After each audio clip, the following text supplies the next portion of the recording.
Je pense qu'il l'a déjà fait. Je pense que ses déclarations d'après-match étaient très révélatrices de son état d'esprit et que pour se remettre en question, voilà, il est déjà dans ce mood. Il y a quelque chose de très étonnant avec le comportement de Nice, c'est d'avoir vu une équipe si solide et finalement inspirée au Parc des Princes, et une équipe lamentable en première mi-temps à domicile contre Strasbourg. Après, il est évident que entre une équipe qui vient uniquement pour défendre au Parc et une équipe qui doit faire le jeu à domicile, il y a vraiment un gros écart, et que le problème, c'est que le milieu de terrain de Nice manque trop de créativité, et puis je pense aussi que Dolberg, Delors, c'est pas compatible du tout, c'est pas complémentaire du tout. Donc effectivement, il y a des problèmes à régler.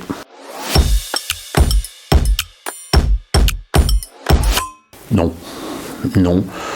parce que je vois des équipes plus solides.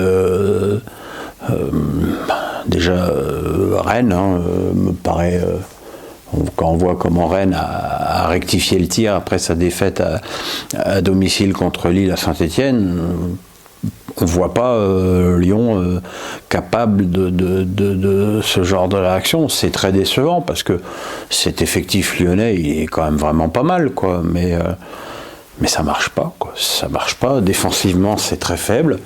Et pourtant, ils ont un gardien qui brille vraiment. Et puis devant, ça marque pas beaucoup.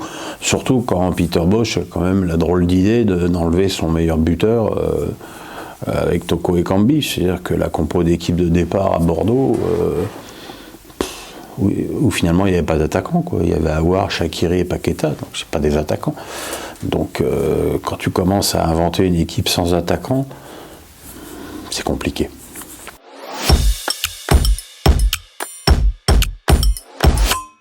Alors vous avez raison sur un truc, c'est que je m'en fous, et là c'est pire que de s'en foutre, c'est que ça m'a saoulé. Tout m'a saoulé dans la campagne de presse des Allemands, la campagne de presse des Italiens, la campagne de presse des Espagnols et des Français pour Benzema. Finalement, le seul qui n'a pas eu de campagne de presse, c'est Messi, c'est lui qui a gagné. Alors, plusieurs remarques. D'abord, le système de vote est obsolète, que le vote anglais ait autant de poids que le vote du mec des îles Caïmans.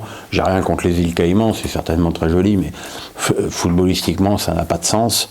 Je pense qu'il faut une refonte totale du mode de vote, parce que je m'aperçois finalement que le seul moment où ce ballon d'or n'était pas autant contesté, c'était lorsque c'était un collège de journalistes européens qui votaient. Donc il faut peut-être revenir aux bases. Après, Messi est le seul des joueurs concernés qui a gagné une grande compète. Benzema, il n'a rien gagné. Mbappé, il a gagné la Coupe de France. Lewandowski, il a gagné le championnat. Bon, il y a Jorginho qui a tout gagné, mais bon, c'est Jorginho, quoi. Ça fait pas rêver les gosses. Messi, il a été meilleur buteur, meilleur passeur de la Copa América. Alors, je veux bien qu'on dénigre la Copa América, mais enfin, c'est quand même l'équivalent de l'Euro en Amérique du Sud. Ce qui est choquant, c'est qu'il gagne le Ballon d'Or avec l'état de forme catastrophique dans lequel il est en ce moment. Mais ça... En fait, pour moi, ça démontre l'inutilité et l'anachronisme de ce trophée. Voilà. Ça m'intéresse pas et c'est pas le vote de cette année qui va me faire changer d'avis.